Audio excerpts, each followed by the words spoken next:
tous, je suis Fatima de Souza, créatrice de Femmes 8.0, sexothérapeute, et aujourd'hui j'avais envie de partager avec vous un échange avec Estelle, coach parentale, parce que bien souvent, en fait, la source des conflits vient de l'éducation des enfants. Je laisse maintenant Estelle te présenter. Bonjour Estelle. Bonjour Fatima, bonjour à tous. Je suis Estelle Jaudoin, créatrice de l'entreprise Le Kiwi Bleu. Et donc, comme tu le disais Fatima, je suis coach parental. Donc mon objectif, c'est d'aider les parents qui se sentent dépassés, qui se sentent à la limite de l'épuisement physique et moral et qui parfois perdent la confiance dans le fait d'être de bons parents.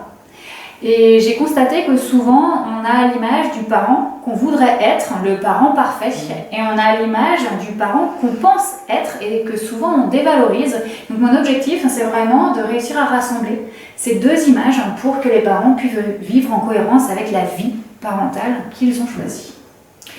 Oui, la vie parentale dont ils ont choisi, sachant que c'est important aussi quand on est parent, mais qu'on est aussi un couple, de pouvoir faire la différence quand on est en tant que couple et partenaire et quand on est en tant que parent, parce que la place et le rôle n'est absolument pas le même. D'où l'importance où effectivement on se complète à ce niveau-là. Et d'ailleurs, est-ce que tu pourrais te présenter un petit peu plus, c'est-à-dire en quoi consiste ton métier exactement, quelle est ta démarche spécifique, et ce qui a fait que tu en es arrivé là? Donc moi, mon but en tant que coach parental, c'est vraiment de travailler avec le parent sur sa personne en lui-même, sur qui il est, la direction dans laquelle il veut aller. Pourquoi travailler avec un parent et pas travailler avec un enfant? C'est parce que je pense que nous, en tant que parents, on a un rôle à jouer dans le comportement de nos enfants. Pourquoi? Plusieurs raisons. Déjà parce que nos enfants nous modélisent. Donc c'est important de bien comprendre que ce qu'on fait automatiquement impacte nos enfants, comment ils se comportent. Et puis surtout, un point qui me tient à cœur, c'est qu'on ne peut changer que son propre comportement. Parce que des fois, on aimerait bien avoir une baguette magique et se dire, et pouvoir changer justement le comportement de son enfant et se dire que ce serait plus facile comme ça. Mais c'est vraiment à nous, en tant que parents, d'adapter notre comportement. Et puis, dans ce cas-là, bien sûr, ça va avoir un impact, ça va modifier la réaction que nos enfants vont avoir vis-à-vis de nous. Et puis, je pars du principe aussi que pour que les enfants aillent bien, il faut que leurs parents aillent bien. Donc, mon objectif, c'est de travailler sur la personne du parent, travailler ses valeurs, travailler ce qu'il veut transmettre, travailler l'estime de soi. Donc, l'estime de soi, c'est quoi? C'est la confiance en soi, l'amour de soi, l'image de soi. C'est reprendre sa place. C'est aussi s'accorder de l'importance. Parce qu'en tant que parent, on s'oublie. Comme en tant que femme ou en tant qu'époux, on peut s'oublier aussi. Et puis, donc, c'est reprendre son rôle de parent, mais aussi reprendre sa place dans tous ces domaines de vie. Et en effet, donc, avec Fatima qui travaille sur les couples, c'est très important d'avoir une relation à la fois équilibrée, donc en tant que parent, et puis en tant que membre du couple.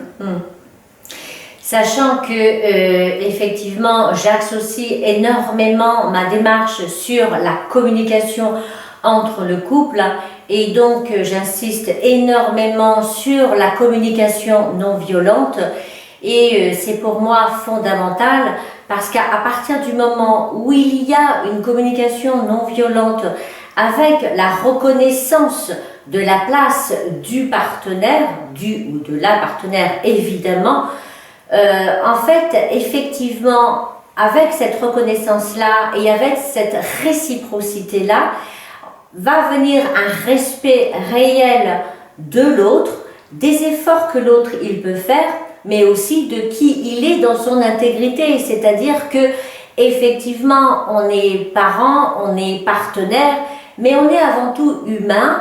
Et on agit comme on peut avec nos parts de vulnérabilité, de fragilité. Et le tout dans tout ça, c'est d'essayer de composer effectivement et avec soi qui l'on est, ses difficultés, mais aussi de composer avec la personnalité du partenaire ou de la partenaire qui, de la même manière, permettront d'en bénéficier donc aux enfants. C'est ça, tout à fait. Et ce que je trouve intéressant, c'est de partir vraiment de la communication. C'est très important. Aujourd'hui, la gestion des relations, pour moi, c'est essentiellement deux choses. C'est la gestion des émotions. Et la gestion des émotions, en tant que parent, elle ne commence pas par gérer les émotions de son enfant. Elle commence par gérer ses propres émotions. Déjà, savoir détecter quand on a une émotion qui monte, quand ça commence par un tout petit agacement, avant que ça atteigne du coup de la colère, arriver à le détecter, comprendre pourquoi on a cet état émotionnel qui arrive, ce qui l'a déclenché, comment on peut le faire redescendre aussi, et puis quel comportement adopter pour que ça ne se produise plus. Donc la gestion des relations, c'est ça, c'est comprendre ses émotions. Alors après, ce qui est bien, c'est que ça permet de comprendre les émotions des autres, et notamment les émotions de nos enfants, et adapter notre communication, et oui, en utilisant les techniques de communication non violente, mais qui sont aussi beaucoup j'allais dire presque de b.a.-ba. En fait, c'est tout simplement s'adresser aussi à nos enfants comme on s'adresserait à un ami, avec en effet tout le respect et toute la dignité qu'on doit porter à nos enfants. Et ce que je disais tout à l'heure, comme nos enfants nous modélisent, que eux en retour pourront nous renvoyer. Alors, qui dit communication non violente et gestion des émotions ne signifie pas pour autant ne pas défendre sa place et affirmer sa place. Bien au contraire, parce que à partir du moment où on est capable de dire, écoute, là, je ne suis pas bien, ou j'ai besoin de cela, ou je ne suis pas d'accord, ou moi je ressens ça plutôt que ça, ou je n'ai pas compris. En fait, ce qui se passe, c'est qu'on laisse l'autre s'exprimer tel qu'il est dans sa différence et on accepte sa différence, mais on ose aussi s'autoriser soi à s'exprimer dans qui l'on est. Et là, de fait, on rentre réellement dans un cercle vertueux où chacun peut s'exprimer librement parce qu'il se sent en sécurité et en confiance. Donc c'est en aucun cas à la fois s'oublier et à la fois se mettre de côté, absolument pas, et donc être un mouton comme on pourrait dire, mais bien au contraire affirmer qui l'on est, sa différence, et bien se poser en tant que je suis, je ressens, j'ai besoin. Et affirmer ne veut pas dire imposer. Affirmer sa différence sans imposer sa différence, parce que les autres, notre conjoint, nos enfants ont aussi en effet le droit d'être différents, tout simplement.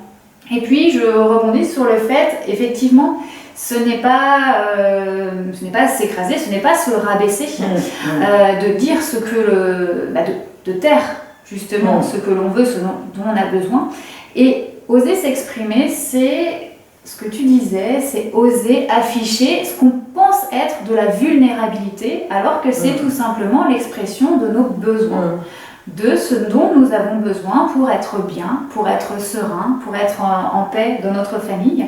Et c'est très important aussi d'écouter les besoins des autres membres de la famille. Et c'est pareil, l'écouter.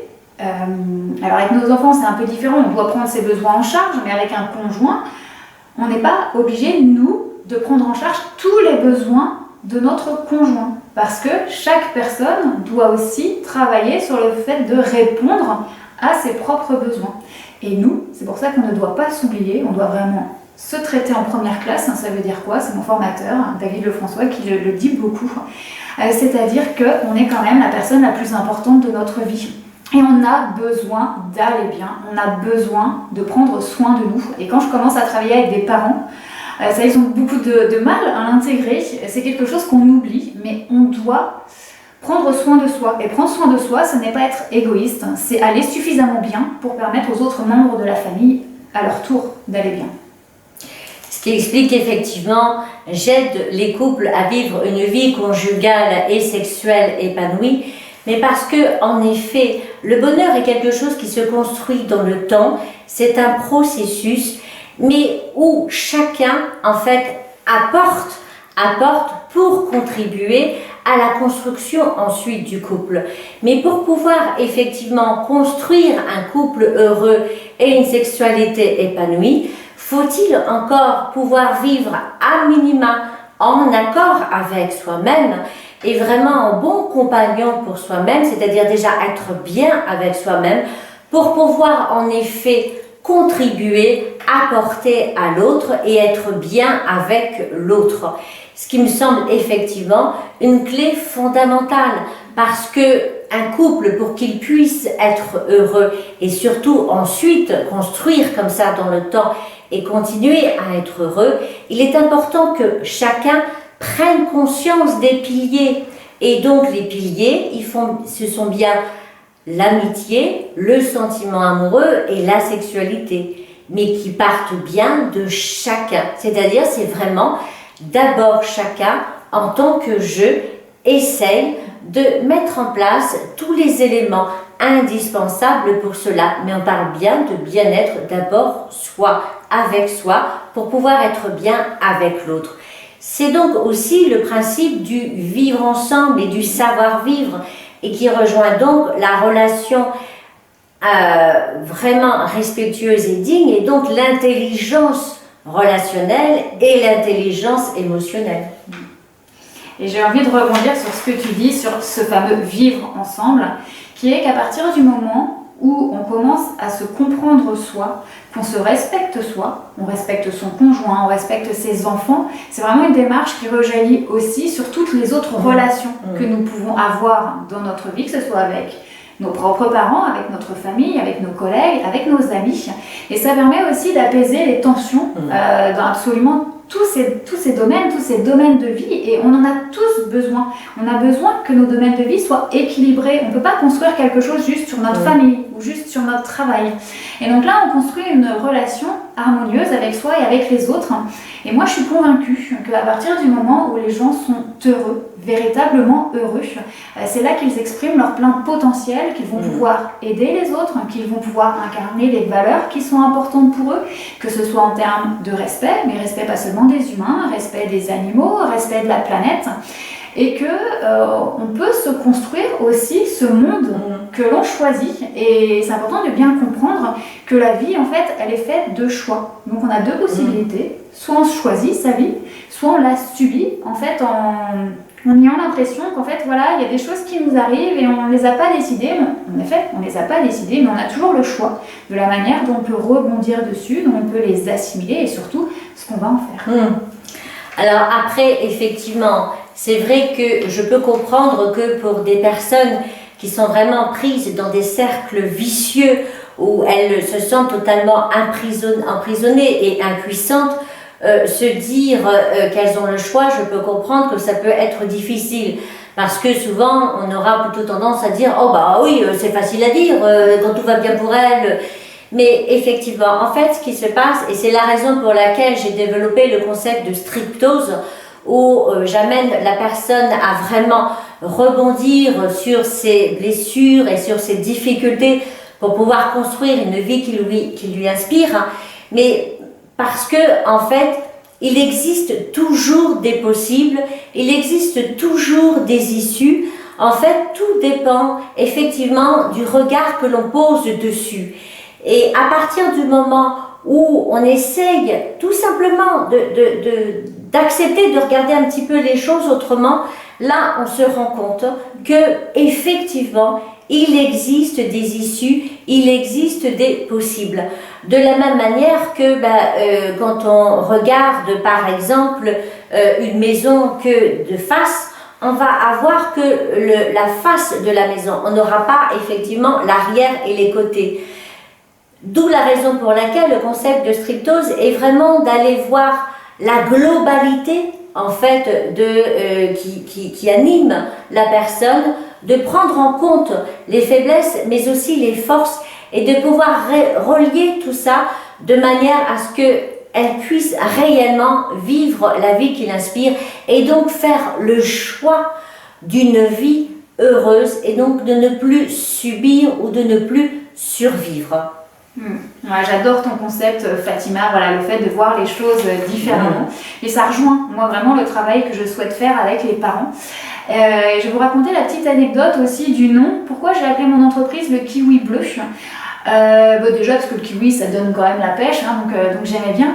Et surtout parce que dans le kiwi, en fait, il y a des pépins. Mais quand on mange le kiwi, ces pépins, on ne les sent pas. Et le but, c'est ça, c'est que tout ce qui nous arrive dans la vie, tous les aléas, les imprévus, en fait, passent comme des pépins qui sont dans le kiwi, c'est-à-dire qu'on compose avec. Alors oui, on l'a vu, on les voit les pépins du kiwi. Oui, je l'ai vu, mais ça ne m'arrête pas. Je l'ai vu, j'adapte mon comportement, je l'ai vu, je fais un choix en conséquence. Et donc, on vit complètement différemment parce qu'en effet, on porte un autre regard et c'est pas comme un pépin de pomme où voilà, quand on l'a dans la bouche, on le recrache. Non, le but c'est ça, c'est de composer avec la vie et de continuer à avancer sur un chemin qu'on s'est en effet choisi, qui n'est pas toujours celui qu'on avait imaginé, qui n'est pas toujours la ligne droite qu'on avait envie. Parfois, il y a des petits détours. Mais ouais, mais ces petits détours, ils font aussi le charme de la vie. Heureusement que tout n'est pas prévu. Et il y en a qui sont beaucoup plus compliqués. Mais on sait que de toute façon, on a la force en nous pour la surmonter. Et puis qu'il y a des professionnels comme nous, les coachs, où on est là pour vous accompagner, pour vous aider à retrouver toutes ces forces qui parfois sont vraiment cachées à l'intérieur de vous. Mais justement, tu parlais de prendre sa place tout à l'heure et donc du travail que tu mets en place avec justement les parents qui est de prendre la place. Et je rebondis là-dessus parce que c'est aussi la raison pour laquelle j'ai créé mon entreprise et nommée Femme 8.0. C'est pour que justement la femme prenne sa juste place et vraiment ne soit plus ni dans subir sa vie ou sacrifier sa vie ou se cacher ou se mettre vraiment derrière à la fois du compagnon et des parents, des enfants, mais ça peut être aussi de ses propres parents, n'est-ce pas? J'ai fait un lapsus, mais vraiment sa juste place où elle ose s'autoriser, parce que je pense que les femmes, nous avons effectivement notre place à prendre, à la fois pour le bien-être du compagnon, mais aussi pour le bien-être des enfants, et sachant que les femmes, on porte quand même les enfants, et qui nous influençons beaucoup en fait l'orientation du couple, de la vie conjugale, de la famille. Et comme dit un proverbe japonais, la femme représenterait l'arc et l'homme la flèche. Donc pour dire à la fois la puissance et l'importance de la femme. Ensuite, le 8, c'est parce que en Asie et en Afrique, il représente l'ouverture, la création et l'amour. Et le point 0, c'est réellement en référence avec notre ère du digital, de l'intelligence artificielle, où maintenant ce qui fera la différence entre l'être humain et le robot, c'est l'intelligence émotionnelle dont sauront faire preuve les humains. Et d'ailleurs, au Japon, ils ont inventé donc un robot femme humanoïde qui justement va tourner dans un film. Donc pour vous dire l'importance de développer cette intelligence émotionnelle. Et je dirais que vraiment le tronc commun qu'il y a entre toi, Estelle, et moi, c'est vraiment cela où on travaille toutes les deux sur amener donc pour ma part le couple et pour ta part le parent vraiment à ce qu'ils prennent leur juste place. Donc pour ta part, toi c'est au sein de, en tant que parent, moi c'est en tant que couple, et vraiment les amener à développer donc cette intelligence relationnelle et émotionnelle. Et comme tu l'as dit, qui rejaillit ensuite effectivement sur la famille, l'entourage, etc. Parce que en même temps, on permet à ce qu'ils développent justement leur leadership, qu'ils deviennent réellement de bons communicants. Et à partir du moment où effectivement, où on a une confiance en soi solide, avec un ancrage solide, de fait, naturellement, on développe comme ça un leadership et qui impacte de fait le partenaire, la partenaire, mais aussi les enfants, la famille, l'entourage, voire le travail et les finances. Parce que ça peut aller très loin par effet papillon, comme on le dit. Tout à fait. Est-ce que Fatima, tu aurais un dernier message que tu aurais envie de faire passer? Je te propose en fait que chacun, voilà, soit on résume, soit on dise quelque chose qui est vraiment important pour nous et le message que tu aurais envie de faire passer aux personnes là qui nous regardent. Déjà, je te remercie très sincèrement Estelle pour avoir accepté cette interview, cet échange et de venir pour qu'on partage avec vous cela. J'ai adoré. J'espère que vous aussi, ça a pu répondre aussi à des questions et vous avez pu aussi prendre plaisir à nous entendre. Ensuite, je suis vraiment aussi très touchée et enchantée parce que toutes les deux, on partage vraiment les mêmes valeurs de respect, de la dignité humaine et vraiment c'est le message que l'on souhaite faire passer et les valeurs que l'on défend. Donc je suis vraiment heureuse parce que je pense qu'on a besoin effectivement de pouvoir mettre en place des actions pour défendre ces valeurs-là, surtout à notre époque. C'est à mon sens essentiel. Donc voilà pour ma part. Merci beaucoup Fatima, c'était un plaisir de répondre à ta proposition d'interview, de venir, d'être là avec toi aujourd'hui. Moi pour conclure, j'ai envie de dire juste, soyons notre propre meilleur ami. Parce qu'on n'en a pas parlé aussi, ça, de cette petite voix qu'on a en nous, qui parfois nous dit des choses bien et des fois des choses beaucoup moins bien. Donc soyons notre meilleur ami et puis adressons-nous à nos enfants, adressons-nous à notre conjoint de la même manière, avec le même respect, la même bienveillance que si on parlait à notre meilleur ami. Oui, tout à fait, je suis entièrement d'accord avec toi. De la même manière, faisons de notre corps notre meilleur ami, notre meilleur compagnon. Je suis entièrement d'accord. Effectivement, faisons aussi de nos proches nos meilleurs amis. Parce que, comme disait, si je ne m'abuse, si je me souviens bien, Françoise Dolto, alors je ne suis pas sûre, ce serait à vérifier, mais qui disait qu'en fait, l'éducation était réussie quand on avait réussi à faire de nos enfants nos meilleurs amis. Et l'amitié est un pilier aussi fondamental dans le couple. Donc c'est pour dire l'importance de cette amitié vis-à-vis de soi-même et vis-à-vis de son entourage, pour dire les choses ainsi. Tout à fait. Et puis je pense que notre objectif est le même, c'est de ramener de la coopération, de la sérénité, de la joie, que ce soit dans le couple, dans la relation avec les enfants, globalement en fait, dans la famille, tout simplement. Exactement. Je sais pas, est-ce que tu vois autre chose à rajouter ou sinon on peut s'arrêter là? Qu'est-ce que... Je te propose qu'on s'arrête là et puis après on aura certainement d'autres messages qu'on vous transmettra avec plaisir. D'accord, ah ouais, super bonne idée. Mais écoutez, merci mille fois pour avoir pris le temps d'écouter. Vraiment, j'espère que cette fin de semaine sera magnifique pour vous et que vous allez pouvoir réussir quand même à profiter, même si vous travaillez, même si vous avez des enfants. Mordez la vie à pleines dents, profitez-en, c'est extrêmement important. Bye bye, ciao!